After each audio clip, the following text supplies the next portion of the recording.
আসসালামু আলাইকুম ওয়া রাহমাতুল্লাহি ওয়া বারাকাতুহু। প্রিয় ভিউয়ার্স, আজকে আমি আপনাদেরকে যে ভিডিওর ক্লিপটি দেখাতে চলেছি, এই যে ভিডিওটির ক্লিপটি দেখতেছেন, তো এটা হয়েছে দারুল উলুম দেওবন্দের একটি দৃশ্য।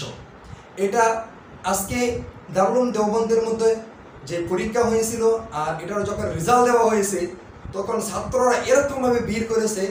আর একজনের উপর দিয়ে আপনারা নিশ্চয়ই দেখতে পাচ্ছেন স্ক্রিনে ভিডিওর মধ্যে যে উপর দিয়ে গিয়ে তিনি রেজাল্ট দেখতেছেন। তো তারা এরকমভাবে কেন পাগল হয়ে গিয়েছেন যে দারুল উলুম দেওবন্দের মধ্যে তারা এই শুধুমাত্র নাম লাগানোর জন্য তারা এরকমভাবে পাগল কেন হয়ে গিয়েছেন। তো প্রিয় ভিউয়ার্স, দারুল উলুম দেওবন্দ এটা হচ্ছে এরকম একটি মাদ্রাসা যে মাদ্রাসাকে বলা হয় যে মরকজ, যত মাদ্রাসা সব মাদ্রাসার মরকজ বলা হয়। আমরা দেখুন এই দারুল উলুম দেওবন্দের উস্তাদকে একদিন একজন মানুষ এসে জিজ্ঞাসা করল যে হুজুর, এই দারুল উলুম দেওবন্দ এই মাদ্রাসাটা কতটা মাটি লইয়া আছে, মানে মাদ্রাসাটা যেটা এটা কতটা বড় এরিয়া লইয়া এই মাদ্রাসাটা বানানো হয়েছে। তখন সেই দারুল উলুম দেওবন্দের উস্তাদ কি বলেছে সেটা শুনলে আপনারও মাথা ঘুরে যাবে। তখন দারুল উলুম দেওবন্দের উস্তাদে বলল যে এই দারুল উলুম দেওবন্দ মাদ্রাসা, এই মাদ্রাসা কতটা জায়গা নিয়ে আছে, কতটা মাটি নিয়ে এই মাদ্রাসাকে বানানো হয়েছে এটা আমি বলতে পারবো না। তখন সেই লোকে আবার কি জিজ্ঞাসা করলো, হুজুর কেন আপনি তো দারুল উলুম দেওবন্দের মধ্যে পড়ান, আপনি কি দারুল উলুম দেওবন্দের মধ্যে কি পড়ান না, আপনি জানবেন না কেন? তখন সে উস্তাদ বলেছিল যে আমি দারুল উলুম দেওবন্দের মধ্যে আমি শিক্ষা দিই, আমি দারুল উলুম দেওবন্দের মধ্যে পড়াই, দারুল উলুম দেওবন্দের মধ্যে আমি 24 ঘন্টা থাকি, কিন্তু দারুল উলুম দেওবন্দ কতটুকু বড় এটা আমি বলতে পারবো না।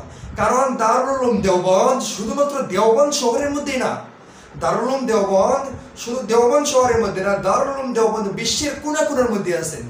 দারুল উলুম দেওবন্দ কতটুকু বড় এটা আমি কিভাবে বলবো, বিশ্বের কোনার মধ্যে আছেন। তো প্রিয় ভিউয়ার্স, এটাই ছিল আজকের একটি ভিডিও। আর এই যে দেখুন যে ভিডিওটি বর্তমান ভাইরাল হয়ে গিয়েছে যে ছাত্র একজন উপর দিয়ে গিয়ে রেজাল্ট দেখতেছেন, এত কষ্ট করেছেন। দেখুন দারুল উলুম দেওবন্দের মধ্যে যখন একটা ছাত্র তিনি দারুল উলুম দেওবন্দের মধ্যে নাম লাগাতে চান, তখন তার এটার জন্য সে বলা হয়েছে যে আরো কয়েক বছর আগে থেকে মেহনত শুরু করে দেয়। আর এই দারুল উলুম দেওবন্দের মধ্যে দেখা যায় যে মেহনত আপনার ছাত্র এত কষ্ট করে। আমি যখন দারুল উলুম দেওবন্দ রোজার মাস আমি যখন দারুল উলুম দেওবন্দ গিয়েছিলাম, ছাত্র অত মেহনত করে, সারা রাত জেগে মেহনত করে, আর সারা রাত জেগে মেহনত করে শুধুমাত্র দারুল উলুম দেওবন্দের মধ্যে দাখিলা নেওয়ার জন্য। তো দেখা যায় যে অনেক ছাত্র দাখিলা হয়ে যায় আর অনেক ছাত্র দাখিলা হয় না। দারুল উলুম দেওবন্দের মধ্যে দেখুন যারা নাকি আপনারা আসতে চাইছেন অবশ্যই মার দোয়া নিয়ে আসবেন। আর দারুল উলুম দেওবন্দের মধ্যে খাস করে যাদের এই বছর দাখিলা হয়েছে না তারা মন ঘাবড়াইবেন না, ইনশাআল্লাহ চেষ্টা করতে থাকুন, আল্লাহর কাছে দোয়া করতে থাকুন আর মেহনত জারি রাখুন।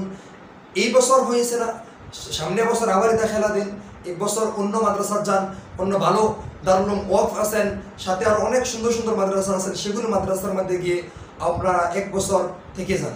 আর এক বছর বাদে আপনারা আবারই এই দারুল উলুম দেওবন্দের মধ্যে দাখিলা দিবেন আর আল্লাহর কাছে দোয়া করবেন, ইনশাআল্লাহ আল্লাহ কবুল করে নেবেন আর দারুল উলুম দেওবন্দের মধ্যে দাখিলা হয়ে যাবে। তো অনেক ছাত্র দেখা যায় যে দারুল উলুম দেওবন্দ দাখিলা না হলে অনেক চিন্তিত হয়ে যায়। তো তাদের জন্য আজকে একটু মোটিভেটের জন্য ভিডিওটা। আর যাদের দারুল উলুম দেওবন্দ দাখিলা হয়ে গিয়েছে তাদেরকে অনেক অনেক আমি সুসংবাদ জানাই। আর তারা সবাই আমি আল্লাহর কাছে দোয়া করি যাতে এই কষ্ট করে যারা দাখিলা দিয়েছে সবারই নাম আসুক, যাদের এখনো নাম বাকি আছে রেজাল্ট দেওয়ার তাদের জন্য নাম এসে যায় আর তারা যাতে দারুল উলুম দেওবন্দের মধ্যে কবুল করে নেই।